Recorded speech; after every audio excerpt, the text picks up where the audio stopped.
అదే నేను ఒకటే చెప్తున్నా, గెలవడం ఖాయం. ఎవరికైనా అనుమానం ఉందా? ఎవరికైనా అనుమానం ఉందా అని అడుగుతున్నా. ఎవ్వరికి అనుమానం లేదు. అందుకే ఈరోజు ఆయన ముందుగా డిసిగ్నేషన్ ఇచ్చేశారు, అసలు సన్యాసం చేశారు.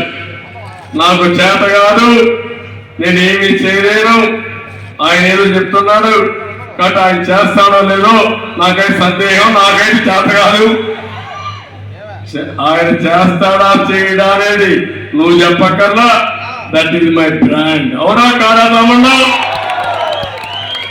సీనియర్ అనగానే ప్రపంచంలో గుర్తొచ్చేది అభివృద్ధి. అవునా కాదా? కొత్త కొత్త ఆలోచనలు అవునా కాదా? ప్రపంచానికి ఒక నూతనమైన వరవడిచ్చిన పార్టీ తెలుగుదేశం పార్టీ. అవునా కాదా? మన కష్టాల్లో ఉంటే నాకే అర్థం కాలేదు. 80 దేశాల్లో నన్ను ఇబ్బంది పెడితే నిరసన తెలియజేశారు. 1 దేశాలు 80 దేశాల్లో తెలుగువాడు నిరసన తెలియజేశారు. ఒక రోజు కాదు, 50 రోజులు. అది నా బ్రాండ్. నేనేం చేశాను అది వాళ్ళ మనసుల్లో ఉండే ముద్ర.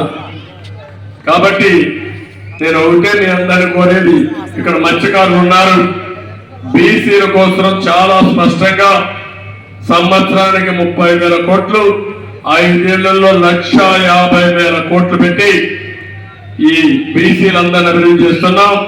అందులో ఇక్కడ మత్స్యకారులు ఉన్నారు, వాళ్ళకి చాలా సమస్యలు ఉన్నాయి. వాళ్లకు డీటెయిల్డ్ గా నేను డిక్లరేషన్ ఇచ్చాను. తప్పకుండా మత్స్యకారులు పూర్తిగా ఆదుకునే బాధ్యత, వాళ్ళ వృత్తిని గౌరవించే బాధ్యత, వాళ్ళని పైకి తీసుకొచ్చే బాధ్యత నాదని మా మత్స్యకారులకు అందరికీ ఆలోచిస్తూ మరొకసారి హార్బర్స్ కూడా, ఫిషింగ్ హార్బర్ కూడా కంప్లీట్ చేయాలి. అది కూడా చేస్తాం.